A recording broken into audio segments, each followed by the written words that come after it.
저는 최근 오래 묵은 짐을 정리하고 인생의 한 페이지를 정리한 40대 여자입니다.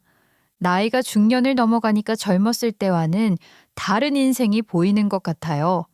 예전에는 언젠가는 필요할 것 같아 보관하고 있던 짐들이나 언젠가 입을 것 같아 가지고 있던 옷 같은 것들도 시간이 지나고 보니 결국 다 쓸데없다 느끼게 된 것이죠. 무엇보다 인간관계가 그렇다는 걸 깨닫게 되었다고나 할까요? 예전에는 어떤 친구에게서 단점이 보이거나 불편한 점이 있어도 그래도 소중한 관계라 생각해서 끌고 가려 했었는데 이런 인간관계들이 시간이 지나니 다 필요 없다 느껴지더군요. 그 이유는 나이가 먹고 보니 누가 뭐래도 세상에서 가장 소중한 것은 바로 제 자신이라는 걸 알았기 때문일 거예요. 저는 불우한 어린 시절을 보냈어요. 말 그대로 불우했다는 표현이 정말 딱 맞을 정도였죠. 저의 어린 시절은 정말 찢어지게 가난했기 때문이에요. 제 아버지는 제가 어렸을 때 교통사고로 돌아가셨다고 했어요. 그때가 제가 고작돌이 막 지났을 때라고 했던 것 같아요. 원래도 그리 넉넉한 형편은 아니었는데 그나마 생계를 책임지던 아버지가 돌아가시자 아마 제 엄마라는 사람은 어린 아기를 데리고 살 길이 막막했겠지요. 그래서 아버지가 돌아가시고 얼마 지나지 않아 친엄마는 저를 할머니 집에다 버리고 집을 나가버리셨어요. 그리고 그 이후로 다시는 나타나지 않았죠. 게다가 무슨 사연이 있는지는 모르지만 할머니는 저와 함께 구석 동네 월세방에 버려지셨고요. 그래서 저는 아버지 얼굴도 어머니 얼굴도 한번 제대로 보지 못하고 자랐어요. 나중에 제가 조금 커서 사정을 알고 보니 제 친엄마가 아버지 재산을 싹 정리해서 들고 도망을 갔던 모양이었더라고요.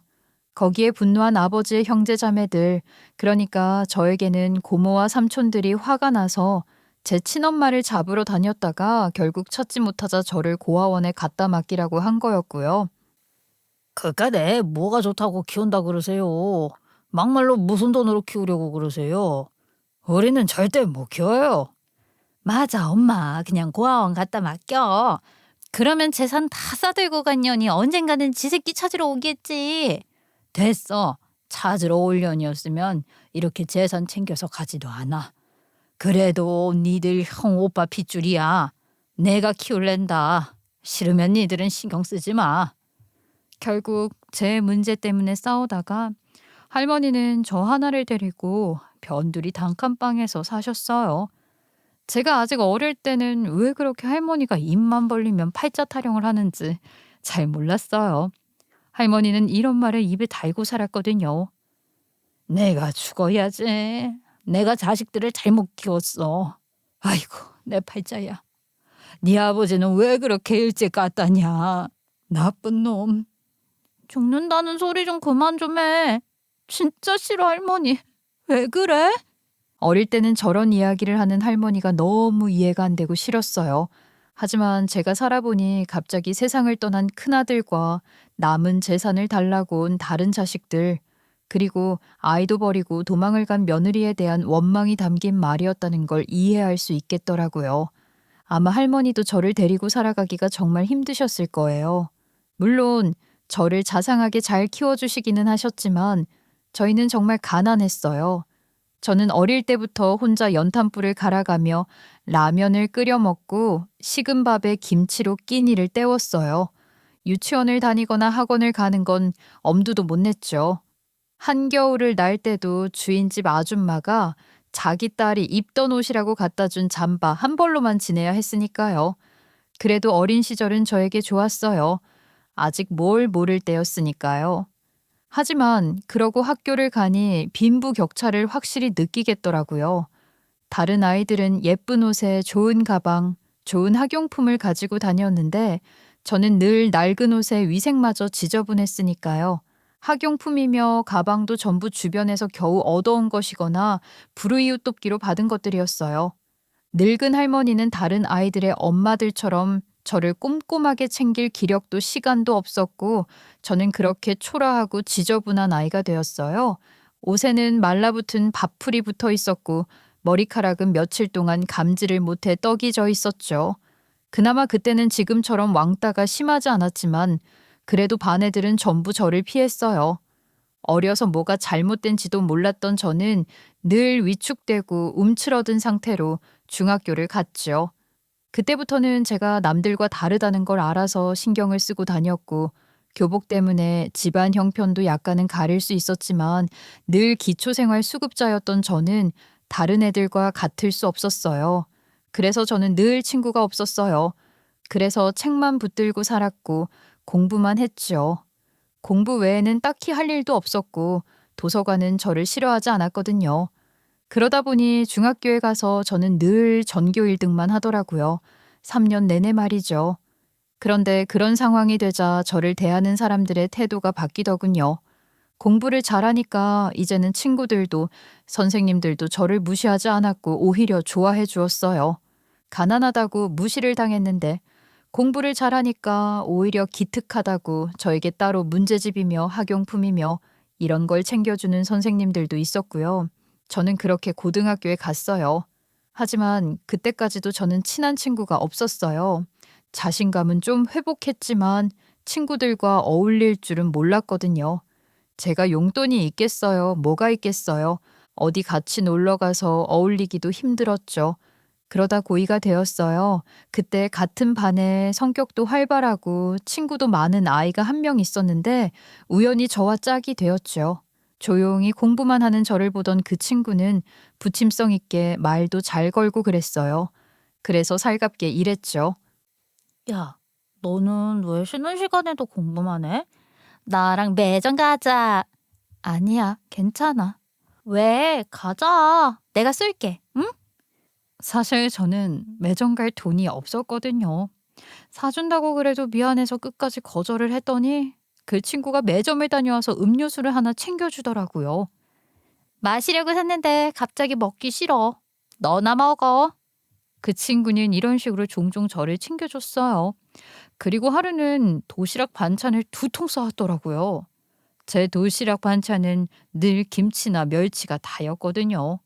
저에게 반찬통을 내밀더니 이랬어요. 엄마가 반찬을 너무 많이 해서 대충 담았어. 안 먹으면 버려야 해. 그냥 먹어. 아니야, 그냥 다른 친구들이랑 먹어. 난 괜찮아. 그냥 주면 받아. 많아서 쌓았다니까. 얼른. 처음에는 친구의 호의가 당황스럽기도 하고 미안하기도 했는데 그 친구가 워낙 스스럼 없이 구니까 저도 점차 그 아이에게 마음을 열게 되었죠. 그 친구는 친구도 엄청 많고 놀기도 좋아하는 평범하고 밝은 아이였어요. 저와는 달랐죠. 집안 형편도 나쁘지 않아 보였고요. 다만 공부를 그리 잘하지는 못했어요. 그렇게 저희는 나름 친하게 지냈던 것이죠. 하지만 그 친구와 어울리다 보니 단점도 있더라고요. 그 아이는 친구랑 노는 걸 좋아했고 무엇보다 자신이 돋보이는 걸 좋아했거든요. 그래서 늘 저를 가리키면서 자기 친구들에게 이런 식으로 말을 했어요. 얘가 우리 학교 전교 1등이잖아. 알지? 입학할 때부터 지금까지 늘 전교 1등만 하는 거. 그만해. 왜 자꾸 이야기를 하고 그래. 뭐 어때? 그런데 얘가 친구가 나밖에 없잖아. 공부만 해서 친구도 잘 못 사귀잖아. 얘는 나하고만 이야기하고 나하고만 놀아. 사실 제가 설마 학교에서 그 친구하고만 이야기를 했겠어요? 그래도 그렇게 저를 친한 친구처럼 대하는 사람은 그 친구가 유일하긴 했어요. 저런 말을 하고 다니는 게 뭔가 쎄하다는 느낌은 들었지만 친구 관계에 서툴렀던 저는 그냥 그러고 말았던 것이죠. 뭐 친구라 부를 수 있는 유일한 사람이기도 했고 저를 먼저 챙겨준 친구이기도 했으니까요. 그렇게 저는 고등학교를 졸업하고 명문대의 전액 장학생으로 교대를 갔어요. 빨리 졸업해서 돈을 벌고 싶었으니까요. 그 친구는 경기도의 구석에 있는 여대 간호학과를 갔고요. 각자 대학에 가서는 저희 사이는 조금 멀어졌어요. 대학을 가니 저와 성향도 비슷하고 마음이 맞는 친구들이 있더라고요. 거기에 대학에 진학을 하면서 과외 알바를 해 돈을 좀 버니까 저도 한숨 돌릴 수도 있어서 마음의 여유가 생긴 것이죠. 게다가 무엇보다 제가 너무 바빠서 먼 경기도에서 학교를 다니는 그 친구를 만나기 힘들기도 했죠. 그리고 무엇보다 다른 길을 걷다 보니 그 친구와 제가 정말 다르다는 걸 알겠더라고요. 그 친구는 대학을 가더니 남자를 만나서 노는 것에 정말 관심이 많았어요. 여대를 다녀서 그런지 늘 나이트클럽이니 술집이니 이런 곳을 쏘다니며 저에게 소개팅을 해달라 졸랐어요. 하도 졸라 저희 과 남학생들과 그 친구 무리 소개팅을 시켜주기도 했는데 그것마저도 자기만 빼놓고 커플이 되었다고 저를 어찌나 들들 볶던지. 저희 학교에 자주 찾아와서 어디 좋은 남자 없냐고 남자 선생 만나서 결혼하면 좋을 것 같다고 입만 열면 남자 이야기를 하는데 진짜 지긋지긋하더라고요. 무엇보다 그때쯤 저는 깨달았어요. 이 친구가 저를 그저 이용한다는 걸 말이죠. 나이가 조금 들고 보니 알겠더라고요. 고등학교 다닐 때 저를 챙겨준 것도 그런 이유 때문이었다는 걸 말이에요. 그 친구는 학교 전교 1등이지만 집안이 불우한 아이를 자신이 챙겨줘서 유일한 친구가 되었다는 그 타이틀이 필요했던 것이죠. 친구는 저에 대해 얘는 나 말고는 친구도 없었다. 집안이 찢어지게 가난했었다는 제 과거 이야기를 서슴없이 떠들었어요. 자신이 불우한 친구 챙겨준 좋은 사람이라는 걸 알리기 위해서 말이죠. 거기에 저를 찾는 이유도 그저 좋은 남자 어디 괜찮은 너네 학교 학생 소개 좀 시켜달라는 거 외에는 찾지도 않았어요. 그야말로 자기가 연애를 할 때는 연락을 끊었다가 또 그 남자와 안 되면 다시 연락을 하는 그런 스타일이었던 것이죠. 그러니 만나봐야 재미가 있겠어요. 공통 대화도 없고 시간만 빼앗기고 제가 과외로 돈을 좀 버니까 늘 저에게 한턱 쏘라고 하기만 했어요. 늘 이랬죠. 야, 내가 너 고등학교 다닐 때 맨날 도시락 사다 주고 매점 음료수 사다 준 거 알지? 이번엔 네가 내. 처음에는 매번 군말 없이 냈어요. 그런데 그건 아니잖아요. 솔직히 매점 음료수 사다 준 일? 10번도 안 되어요. 도시락도 솔직히 3번인가 4번이 다였고요. 말하기 치사해서 참았지만 점점 그 친구를 만나기 힘들더라고요.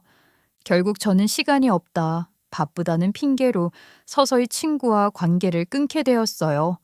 그리고 어쩌다 가끔 연락만 하는 사이로 지냈죠. 그리고 저는 그냥 제 자신에게만 집중했어요. 그렇게 열심히 살아서 저는 학교 선생님이 되었어요. 그리고 제가 교사가 된 지 딱 1년 만에 할머니가 아프기 시작하셨어요. 암이셨죠. 큰 병원으로 진료를 다니는데 문득 그 친구가 생각이 나더라고요. 할머니가 그 친구가 간호사로 일하고 있다는 대학병원에서 치료를 받고 입원을 할 예정이었거든요. 오랜만에 만나니 반갑기는 하더라고요. 친구도 이제는 어엿한 간호사로 보였고 또 병원에서 아는 간호사 한 명 있다는 건 나쁘지는 않잖아요. 그렇다고 자주 본 건 아니었어요. 저희 할머니는 안병동에 계셨고 친구는 다른 과였거든요. 그래도 출퇴근을 할 때마다 친구가 할머니 병실에 들리고 알뜰하게 신경을 써줘서 정말 고마웠죠. 그렇게 끊어질 듯 했던 저희의 인연은 다시 이어졌어요. 하지만 저는 그렇게 다시 이어진 인연이 실수였다는 사실을 그때만 해도 몰랐죠. 할머니의 병세는 다행히 많이 나쁘지는 않으셨어요. 나이가 있으셔서 암이 진행이 되는 속도나 전이되는 속도도 느려서 따로 수술은 받지 않고 정기적으로 입원을 하셔서 항암 치료를 받고 퇴원을 하시고 그랬죠. 연세에 비해 항암도 잘 받는 편이라 다행이었어요. 그러던 중 하루는 할머니가 입원한 병동 간호사가 그러더라고요. 내과 외래 최 간호사님과 친구분이시라고요? 혹시 그 친구분 소개로 입원을 하신 거예요? 아니요. 다른 병원에서 진료를 해서 받고 오래 기다렸다 왔죠. 여기 교수님 예약하기 힘든 거 아시잖아요. 아, 그러신 거죠? 최 간호사 소개로 입원하신 건 아니시죠? 에이, 요즘 그런 게 어디 있어요. 그 친구도 입원하고 나서 연락한 거예요. 저희 정말 오래 기다리고 2차 병원 교수님이 응급으로 부탁하셔서 간신히 온 거예요. 저는 혹시나 친구가 불필요한 오해를 받을까 싶어서 사실을 정확하게 설명을 했죠. 설마 친구가 곤란해질까 봐서요. 하지만 그 간호사가 목소리를 낮추면서 뜻밖의 말을 하더라고요. 저도 이상하다 생각했어요. 그런데 그 최 간호사가 동네방네 자기가 힘을 써서 선생님을 여기 안병동에 겨우 입원을 시켰다는 둥 하고 다니고 있어요. 네? 그 친구가 자기가 그런 소리를 한다고요? 네. 제가 그럴 리가 없는데 했거든요. 여기에 친구분이 형편이 아주 안 좋으셔서 입원비도 자기가 내주고 있다고 하시는데 아무리 봐도 그건 아닌 것 같아서요. 기가 찼어요. 진짜 또 시작이다 싶더라고요. 문득 옛날 생각이 나면서 이래도 되나 싶었지만 그렇다고 그걸 가지고 일일이 따지기도 그렇잖아요.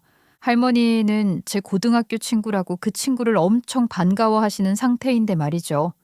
그래서 그냥 다음 이번부터는 연락하지 말고 조용히 왔다 가야겠다 싶더라고요. 그렇게 퇴원을 하는데 하루는 그날따라 비가 세차게 와서 택시가 안 잡히더라고요. 콜택시도 전화를 안 받고 택시를 기다리는 줄은 끝이 보이지 않았어요. 할머니가 힘들어 하셔서 일단 병원 로비 의자에 할머니를 앉히고 택시가 안 와서 발을 동동 구르는데 누가 다가와 인사를 했어요. 바로 할머니 담당 주치의인 레지던트였죠. 아까 아침에 퇴원하시지 않으셨어요? 왜 아직도 집에 안 가고 여기 계세요? 무슨 문제가 생기셨어요? 아니요, 날씨가 이래서인지 택시가 안 잡혀서요. 할머님 힘들어 보이시는데 괜찮으시면 제가 태워다 드릴게요. 지금 저도 퇴근하는 길이거든요. 아, 괜찮아요, 선생님. 힘드신데 얼른 퇴근하셔야죠. 아니에요. 내가 주치의인데 할머님 얼른 집에 가서 쉬셔야 해요. 빨리 가시죠. 얼른요. 미안하긴 했지만 할머니가 빨리 가서 쉬어야 하는 건 맞았어요. 그 의사를 따라 주차장으로 갔더니 한눈에도 낡은 중고차를 몰고 다니더라고요. 그건 상관이 없었는데 아마 초보 딱지를 뗀 지 얼마 되지 않았는지 운전을 못해도 정말 더럽게 못했어요. 거기다 저희는 상곡대기에 있는 변두리 동네에 살았거든요. 그 오르막길 앞에 서자 운전을 제대로 하지도 못하고 쩔쩔매더라고요. 결국 제가 웃음을 참고 그랬죠. 선생님, 괜찮으시면 제가 운전할게요. 이런 길 처음이시죠? 아니, 제가 사실은 면허 딴 지 얼마 안 되어서요. 제가 괜찮기는 한데 얼른 나오세요. 초보가 운전하기에는 어려운 길이에요. 사고 나는 것보다는 나아요. 저는 대학교 1학년 때 운전면허를 따고 학원 알바하면서 학원차도 몰아본 적 있는 실력자였거든요. 그래서 제가 대신 운전을 해 집에 도착해 할머니를 내려드렸죠. 그리고 그 의사에게 그랬어요. 선생님, 큰 길까지 제가 차로 태워다 드릴게요. 아니에요. 제가 혼자 갈 수 있어요. 다시 어떻게 오시려고요? 오르막길보다 더 힘든 게 내리막길이에요. 혼자 운전하실 수 있으시겠어요? 그 사람은 올라왔던 경사 급한 비탈길을 보니 얼굴이 하얗게 질리더라고요. 게다가 비는 좀 퍼부어야죠. 결국 제가 운전해 그 사람을 큰 길까지 데려다 주고 저는 우산을 쓰고 걸어서 돌아왔어요. 그날 이후 그 선생에게서 미안하다고 연락이 오더라고요. 그리고 그 다음번에 할머니가 입원을 하셨을 때 찾아와서는 같이 병원 식당 가서 저녁을 먹자고 미안하다고 했어요. 저는 그래도 힘들게 차도 태워줬는데 제가 밥을 산다며 갔다가 이래저래 종종 같이 밥도 먹고 커피도 한잔하는 사이가 되었죠. 솔직히 저는 그 의사에게 호감이 가더라고요. 사람이 너무나 선량했고 얼굴도 잘생겼었거든요. 말하는 것도 점잖았고요. 그 사람도 저에게 호감이 있었던 것 같아요. 저희 사이에는 묘한 기류가 흐르다가 결국 누가 먼저랄 것도 없이 서로 호감을 표현하다 결국 자연스럽게 사귀게 되었죠. 물론 처음에는 저희의 연애 사실을 숨긴다고 숨겼지만 그게 숨겨지겠어요. 얼마 있지 않아 병원에 저희 연애 소식이 파다하게 퍼졌죠. 그러자 그 친구에게서 득달같이 연락이 오더라고요. 마침 할머니가 입원을 하고 계실 때라 병실까지 급하게 찾아오더니 흥분한 얼굴로 저에게 막 그랬어요. 너 윤 선생님이랑 사귄다며? 진짜야? 소문도 빠르네. 아니, 너네 병동까지 소문이 났어? 제가 맞다고 했더니 친구의 표정이 묘해졌어요. 보통은 축하를 하거나 아니면 짓궂게 놀리거나 하잖아요. 하지만 친구는 축하를 해줄 마음은 없어 보였어요. 그러더니 저를 생각해주는 척 이러더군요. 윤 선생님도 너 고아인 거 알아? 너네 집 찢어지게 가난한 거 다 이야기했어? 너 기초생활수급자여서 동사무소에서 쌀 받고 그런 것도 다 알아? 너 이야기 안 했지? 갑자기 그런 이야기가 왜 나와? 너 그거 이야기 안 하면 안 된다. 의사들이 어떤 사람들인데 너 차라리 관둬. 형편도 이렇게 차이 많이 나는데 이러다가 괜히 너만 상처받는 거야. 얼굴이 벌개져서 저런 이야기를 하는데 진짜 너무 웃기더라고요. 설마 제가 그 이야기 안 했겠어요? 아니, 그런 이야기를 제가 하던 말던 솔직히 지가 무슨 상관이에요. 저는 이참에 분명히 해야겠다 싶었어요. 내 남자친구 다 알아. 그리고 내 남자친구는 그런 거 상관없대. 걱정해줘서 고마운데 이제 남의 사생활 이야기는 그만 떠들고 다닐래? 뭐라고? 너 네가 우리 입원시켜준 거고 우리 할머니 병원비도 네가 내줬다고 그러고 다닌다며. 친구는 얼굴이 허해졌어요. 내가 무슨... 아니야, 나 그런 소리 한 적 없어. 아, 그래? 내가 헛소문을 들었나? 암튼 너에게 예약이고 병원비고 1도 도움받은 것 없으니까 사람들에게 오해 풀어. 괜히 소문나서 너 감사받을까 봐 나 걱정했거든. 어디서 헛소문을 듣고 그래? 난 아니야. 그러자 주변에서 저희 이야기를 듣던 몇몇 간호사들이 풋 하고 터지는 소리가 나더군요.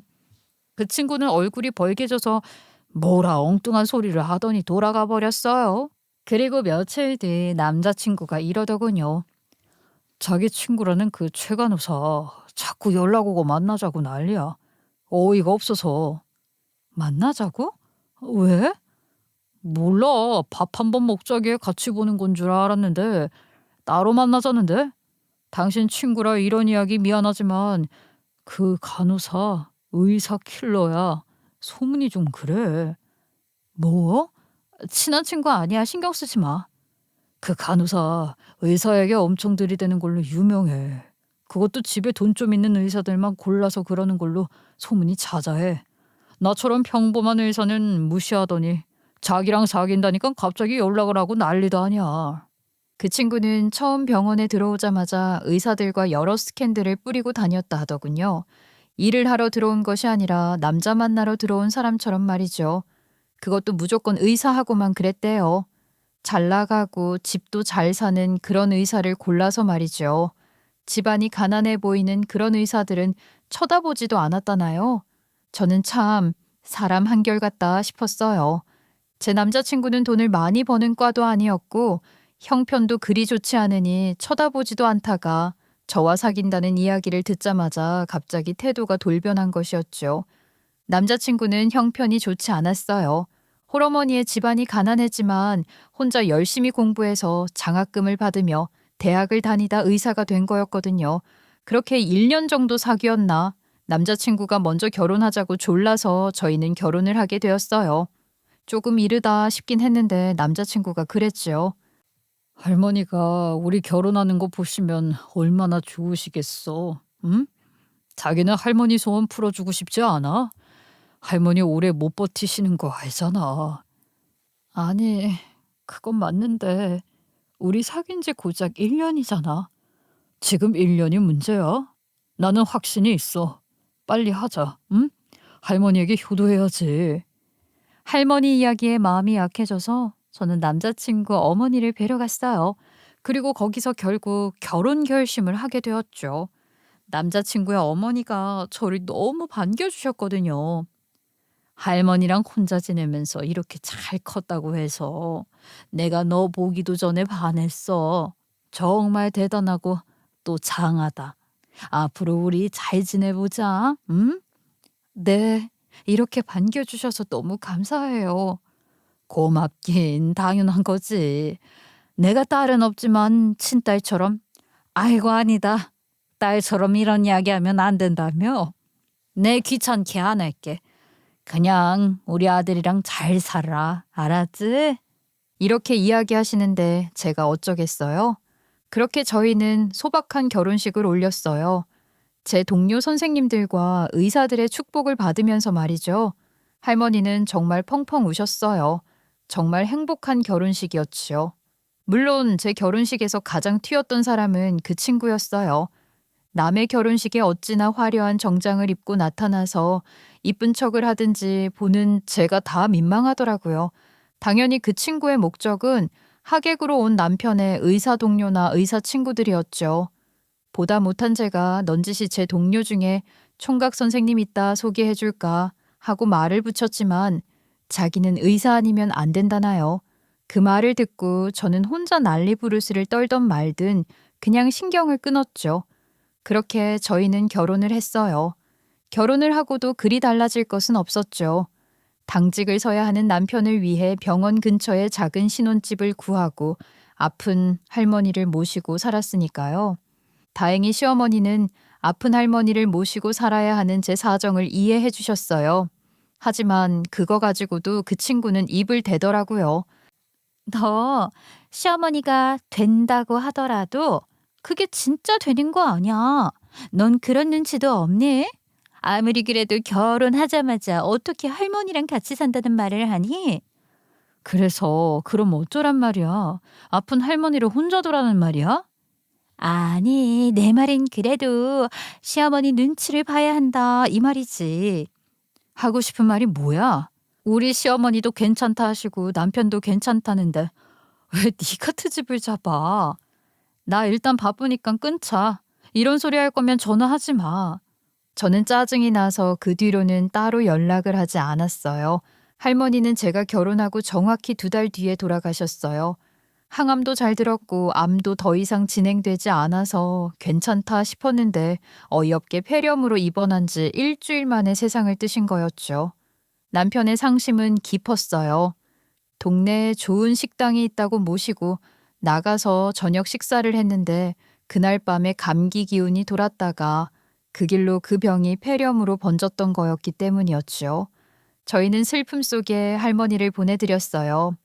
장례식장에 그 친구도 와서 어쩌고 했는데 솔직히 눈에 보이지도 않았고요. 그렇게 할머니가 가시고 2달 정도 뒤에 저는 첫 아이를 임신했고요. 그리고 저는 정신없이 살았죠. 그러면서 친구와는 자연스럽게 멀어졌어요. 직장을 다니면서 아이를 임신하고 낳고 키우고 휴직을 했다가 복직을 하고 첫 아이를 낳고 대충 2년 동안은 시간이 어떻게 지나갔는지도 모르게 정신없이 지냈던 것 같아요. 게다가 큰아이 키워놓고 복직을 한 지 1년 만에 저는 바로 둘째를 임신하게 되었거든요. 연달아 둘째를 또 낳고 키우고 휴직을 했다, 복직을 했다, 정신이 없었죠. 그 와중에 시어머니가 또 몸이 좀 안 좋으셔서 시어머니를 저희 집에 모셔서 병수발을 제가 직접 하기도 하고 이래저래 정말 정신이 없더라고요. 그렇게 세월이 흘렀어요. 그 친구와는 종종 연락을 하기는 했지만 볼 시간은 없었죠. 저야 아이 키우고 직장 생활에 시어머니 챙기고 남편 뒷바라지까지 정신없이 바쁘잖아요. 그리고 정말 솔직히 말해서 그렇게 바쁜 시간을 쪼개서 만나고 싶은 마음도 없었어요. 만나봐야 속 터지는 이야기나 할 것이 뻔한데 그 시간에 잠을 더 자는 게 나았죠. 뭐 그래도 그 친구는 소문이 무성한 와중에서도 그 병원에서 오래 잘 버티는 것 같더라고요. 중간에 주변 동료들과 싸운 적도 있고 뭐 그래도 워낙 무조건 본인 위주로 생각을 하며 살다 보니 정작 그 친구는 병원을 잘 다녔어요. 그러다 중간에 자기도 좋은 남자 만나서 결혼을 한다 어쩐다 했다가 흐지부지 소식이 없기는 했지만요. 그러다가 어느 정도 애들도 조금 크고 한숨 돌렸나 싶었던 때 몸이 좀 이상하다 싶더라고요. 자도 몸이 피곤하고 소화도 잘 안 되었어요. 이제 저도 나이가 들었다 싶은 생각이 들었어요. 남편도 그때 한창 외과 과장을 맡고 바쁠 때라 정신이 없었어요. 그러던 어느 날 주말에 남편이 낮잠을 자는 저를 깨우더라고요. 피곤해 좀 자겠다 해도 계속 저를 깨우기에 제가 좀 짜증이 나서 왜 깨우냐고 그랬죠. 그랬더니 남편이 심각한 표정으로 그러더라고요. 당신 왜 그렇게 요즘 피곤하다고 해? 안 자던 낮잠을 다 자고. 여기 나 좀 봐. 요즘 일이 많아? 숨 들이쉬어봐. 그러더니 남편은 제 여기저기를 살피고 청진기를 가져와서 저를 진찰하더니 그러더라고요. 내가 당장 진료 잡을 테니 내일 학교 가지 말고 당장 병원으로 와. 괜찮아. 나이 들면 다 그렇대. 별거 아니야. 나 의사야. 의사가 당장 병원 가자고 하면 이거 안 좋은 일이라는 거 모르겠어? 제발 내 말 좀 들어. 남편은 버럭 화를 내기까지 했어요. 그제야 조금 이상하다는 생각이 들기는 하더군요. 그렇게 다음 날 당장 입원을 해서 검사를 받았어요. 남편의 예감은 틀리지 않는 것이었죠. 제 몸에서 암이 발견되었으니까요. 갑상선 암이었어요. 뭐 요즘은 흔하다고는 하지만 그래도 제 경우는 진행이 이미 꽤 된 편이어서 수술을 잘 해야 한다고 하더군요. 남편은 절망했어요.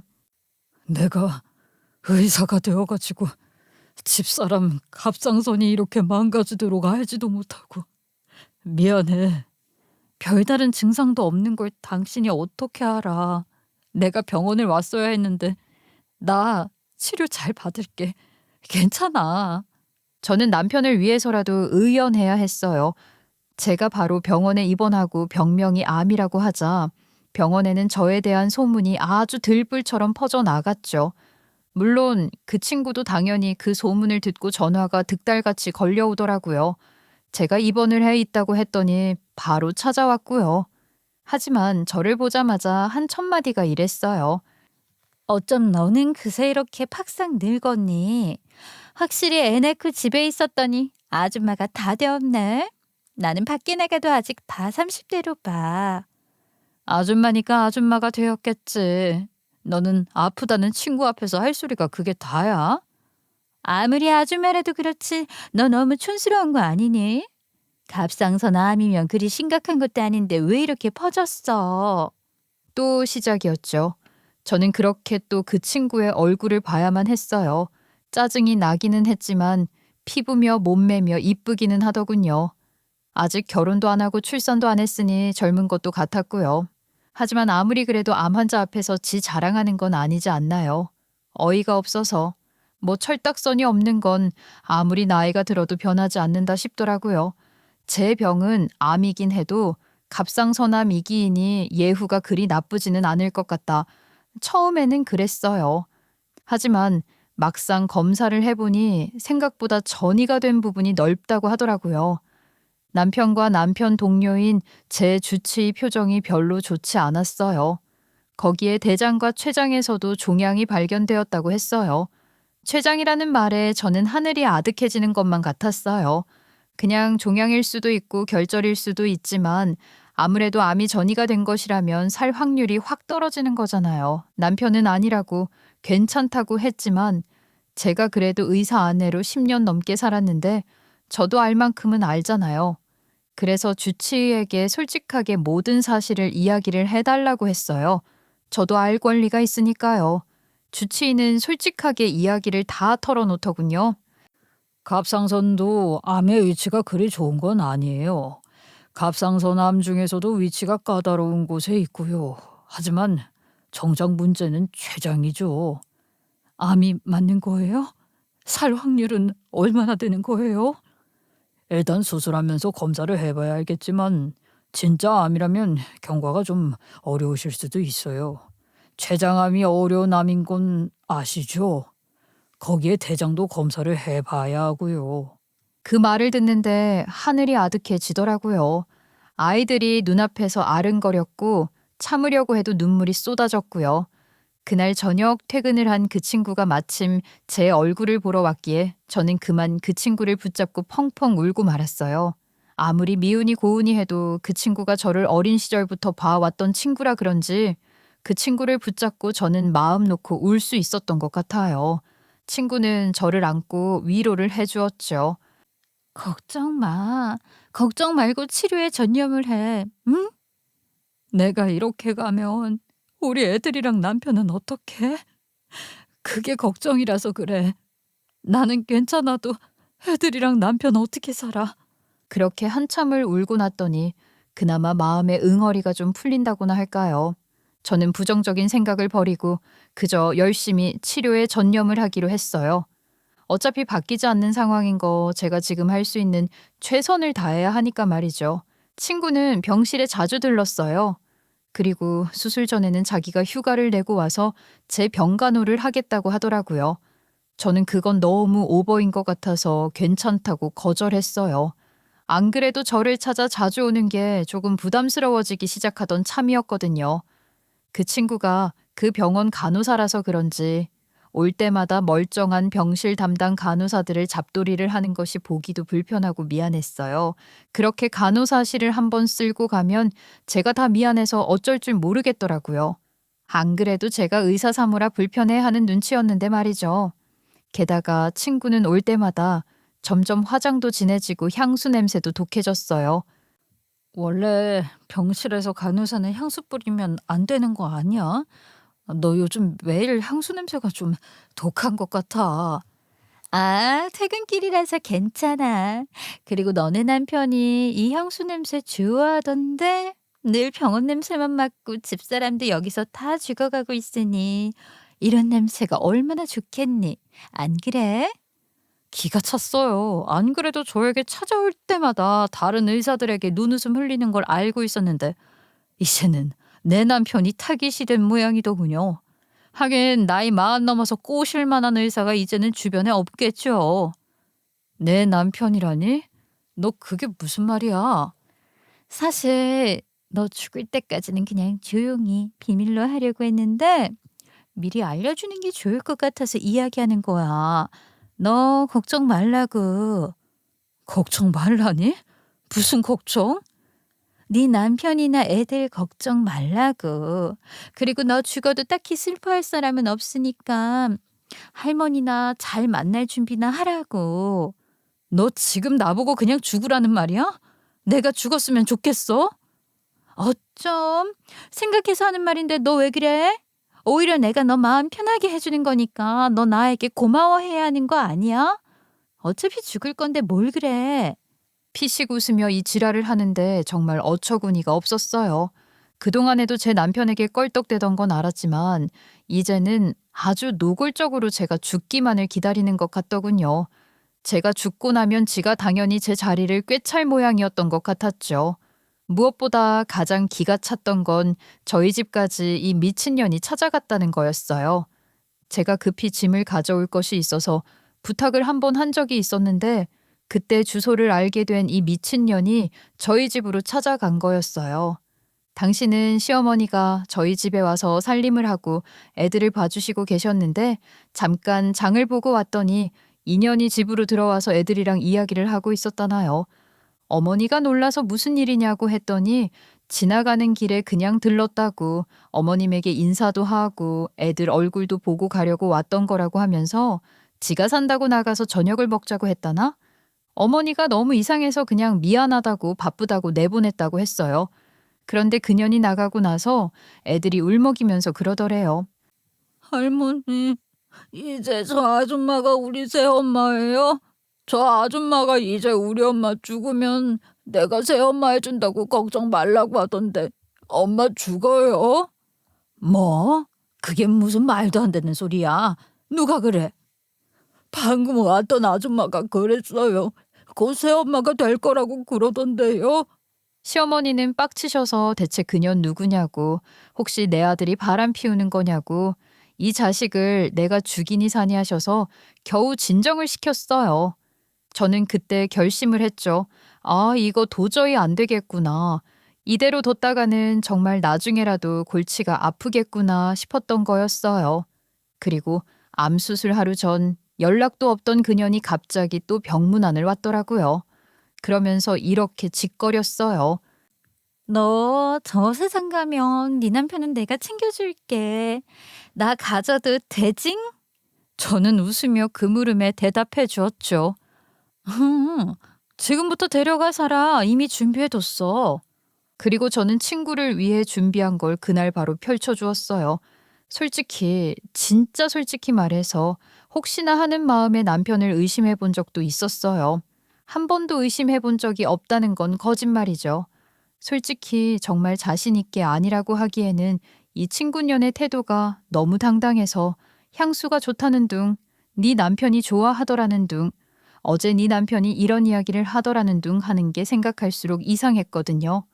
거기다 저는 당시 몸도 마음도 너무 약해져 있는 상태였잖아요.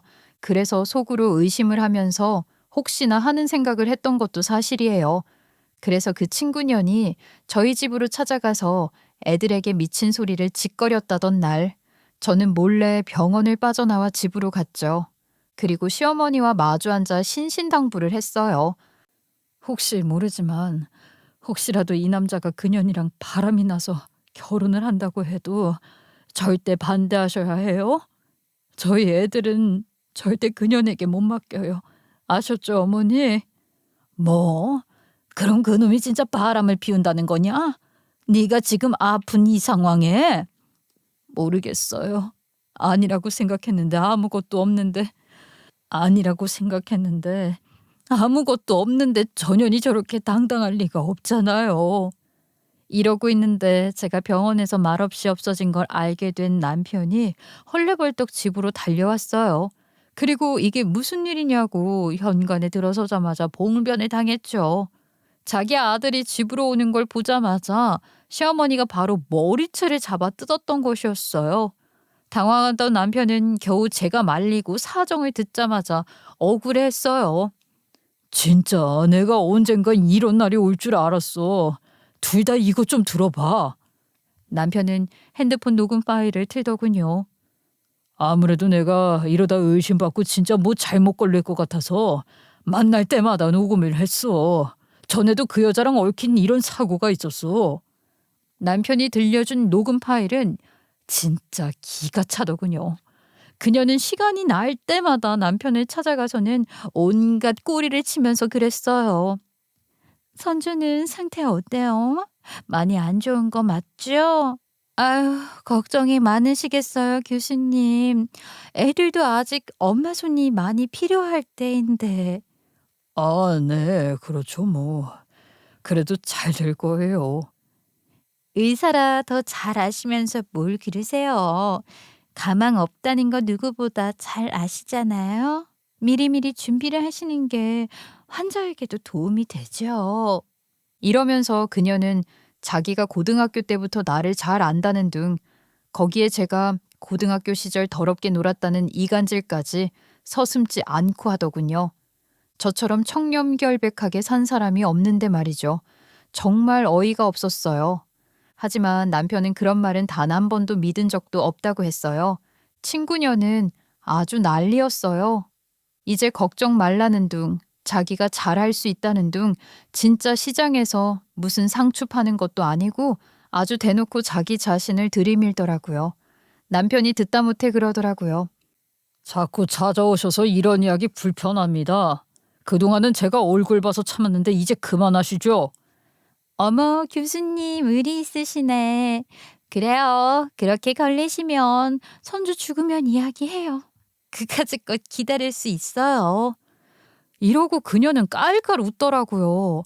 그 웃음소리를 듣는데 진짜 소름이 끼쳤어요. 그러고는 얼마 전에 향수를 잔뜩 뿌리고 또 남편에게 나타난 거였어요. 향수 뿌리셨어요? 근무 시간 아니에요? 냄새 좋지요?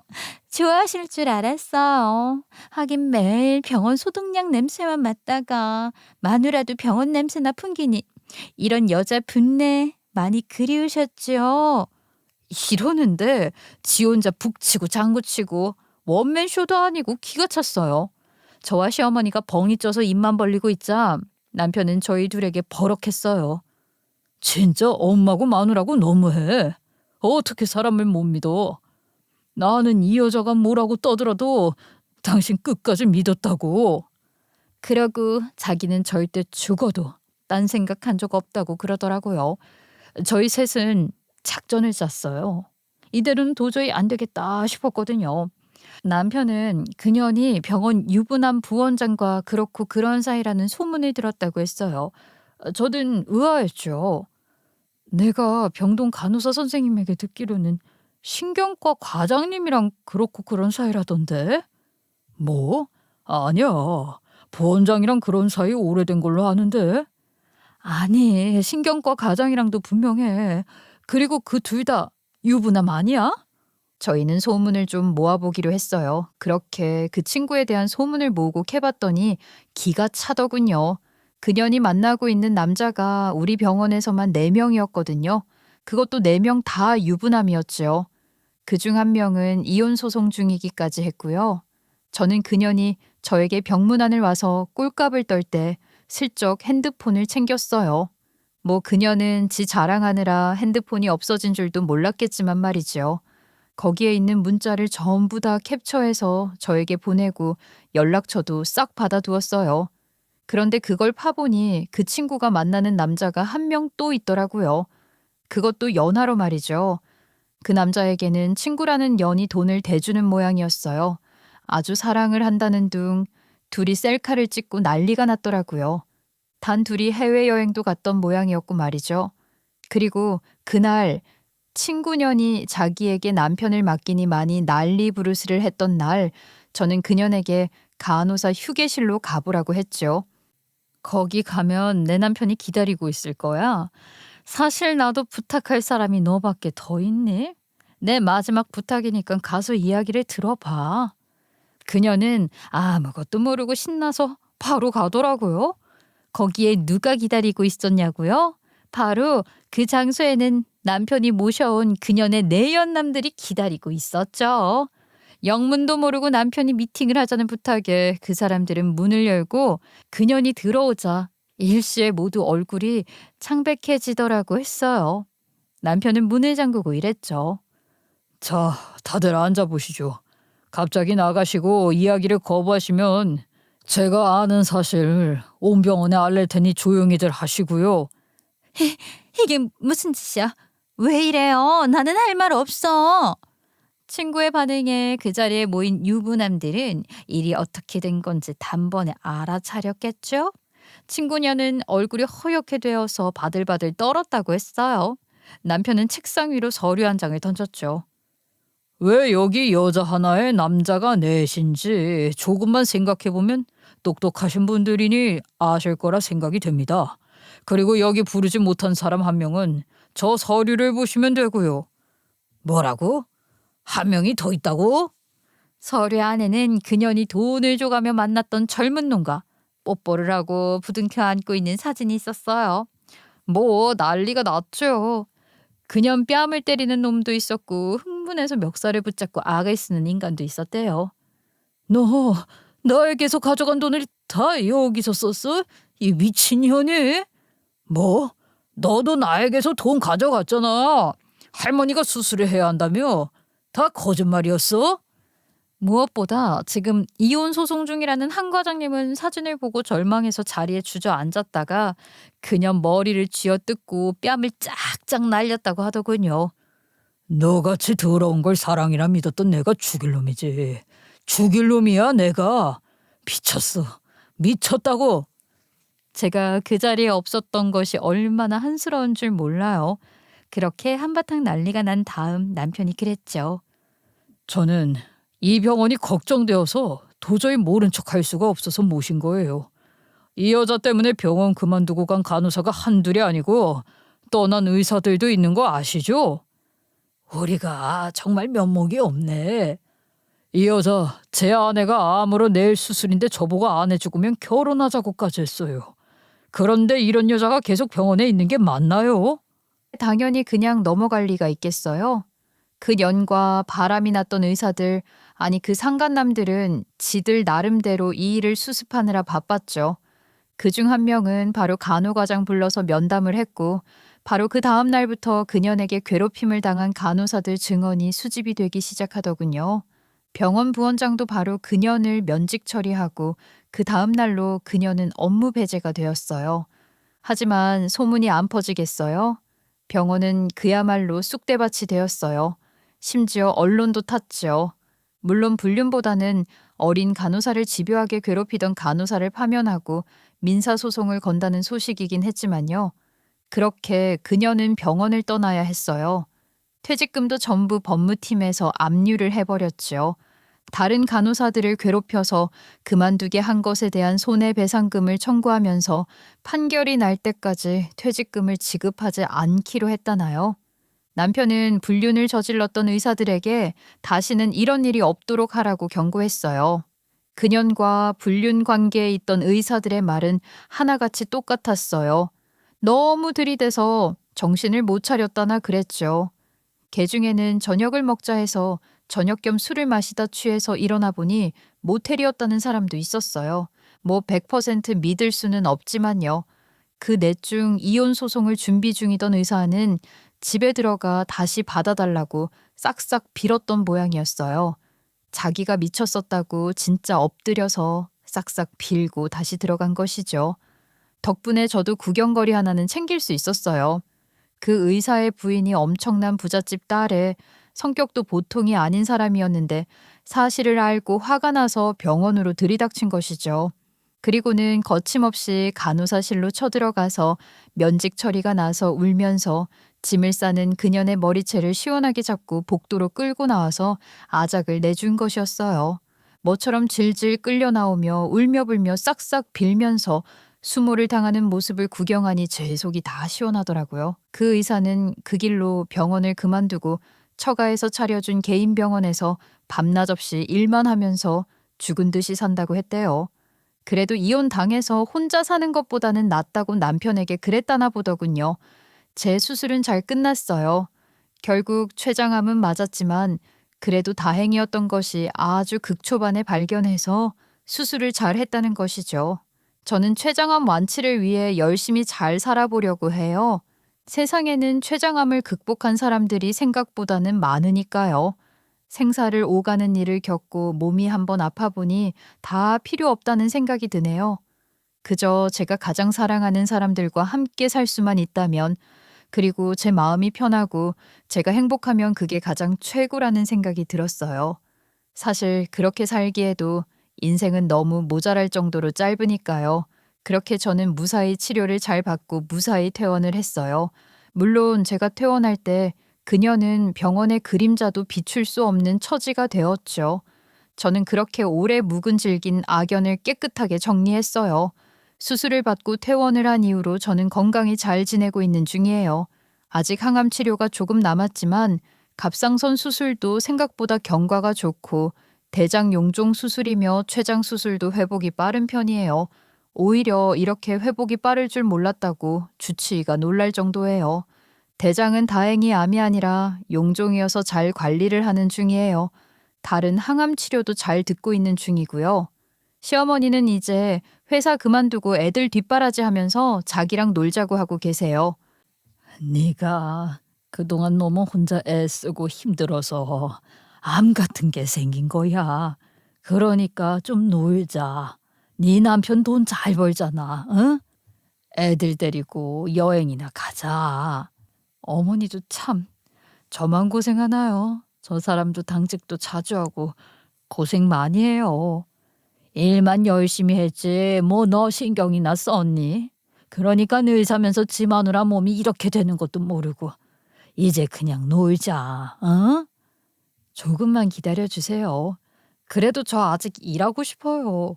그래도 교장 선생님, 아니 못 되어도 교감까지는 해봐야죠. 못 살아. 부부는 닮는다더니 어떻게 둘 다 이렇게 놀고 먹을 생각은 안 하고 이렇게 부지런하고 일만 하니. 얘들아, 너는 너네 엄마 아빠 닮으면 안 된다. 알았니? 시어머니는 이제 저에게 집에서 손가락 하나 까딱도 못하게 하세요. 제가 조금이라도 몸을 움직이려고 하면 말리시고 밥 먹은 숟가락 하나 설거지도 못하게 하실 정도죠. 그래서 오히려 지금 살이 찌고 있어요. 아이들도 할머니에게 교육을 받았는지 알아서 착착 움직이고 원래 자상했던 남편도 지금은 더더욱 자상한 남편이 되어 저는 정말 행복한 사람이라고 느끼는 요즘이랍니다.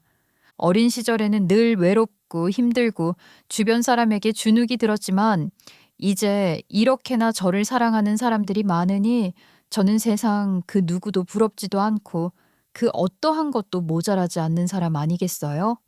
그 친구녀는 병원에서 해고를 당하고 난 뒤 아주 줄 소송을 당하고 있는 중이라 하더군요. 그 친구와 놀아났던 부원장이 일을 갈았는지 병원 법무팀을 동원해서 5만 가지 소송이란 소송은 다 걸고 있는 모양이었어요. 진짜 진심을 다했는데 배신감을 느꼈다나요? 유부남인 주제에 진심 운운하는 게 역겹기는 했지만 뭐 그것도 그 친구년이 다 감당해야 하는 업보이니 어쩌겠어요. 그런 이상한 일을 벌였을 때는 뒷감당도 감당을 해야겠죠. 거기에 그 친구년에게 당했던 간호사들도 마찬가지인가 보더라고요. 그간 그 친구라는 년은 아래로 들어온 후배들을 정말 죽도록 괴롭혔던 모양이었어요. 심지어 그 중에는 친구년 때문에 우울증과 불안장애가 생겨 신경정신과 치료를 받고 약을 먹고 있는 사람들도 한둘이 아닐 정도였죠. 그렇게 일이 한번 터지고 소송이 시작되자 그간 그년이 저질렀던 악행이 고구마 줄기처럼 줄줄줄 딸려 나왔어요. 그리고 한 명이 소송에 앞장서자 줄소송이 이어진 것이죠. 하나같이 내용들이 어마어마해서 기가 찼어요. 거기에다 병원에 찾아와서 본때를 보여줬던 그 친구와 불륜을 저질렀던 의사의 처갓집도 가만히 있지는 않았어요. 최고의 변호사를 동원해서 민사를 걸었다나요. 덕분에 그녀는 다시는 그 어떠한 병원에서도 재취업도 힘들게 되어버렸죠. 거기에다 소송 비용 때문에 그 여자 부모님 사시는 집까지 경매로 넘어갔다 들었어요. 그러고도 민사소송 비용을 감당을 못하는 중이고 말이죠. 소장이 줄줄이 그 친구네 집으로 날아들어가자 그 집은 난리가 난 모양이었어요. 처음에는 어찌저찌 변호사를 사니 뭐라니 대응을 하다가 이게 한두 건이 아닌데다가 소송 비용에다 민사 비용까지 갖겠답시고 그년이 부모님 집까지 날려먹자 그 집은 딸과 연을 끊었다고 했어요. 아무리 그래도 어디 허락 없이 집에 손을 대. 네가 인간이냐? 네가 인간이냐고. 그럼 어떡해. 합의 못하면 당장 감옥 가게 생겼는데. 아빠는 내가 감옥 가는 게 좋아? 지금 딸이 감옥 가는 것보다 이 집이 더 중요해? 그 입 안 닥쳐. 뭘 잘했다고 떠들어.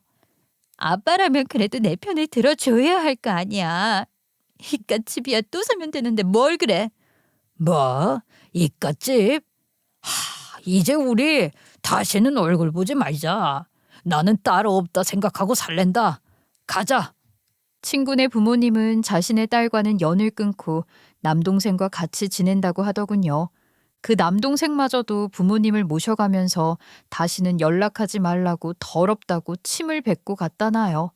그렇게 버림받은 친구는 지금은 어디 강원도 시골 보건소로 가서 간호사 생활을 겨우겨우 이어가고 있다고 했어요. 어쩌면 후배 간호사들을 괴롭혔던 것은 실형이 나올지도 모르겠다고 남편이 소식을 전해주더군요.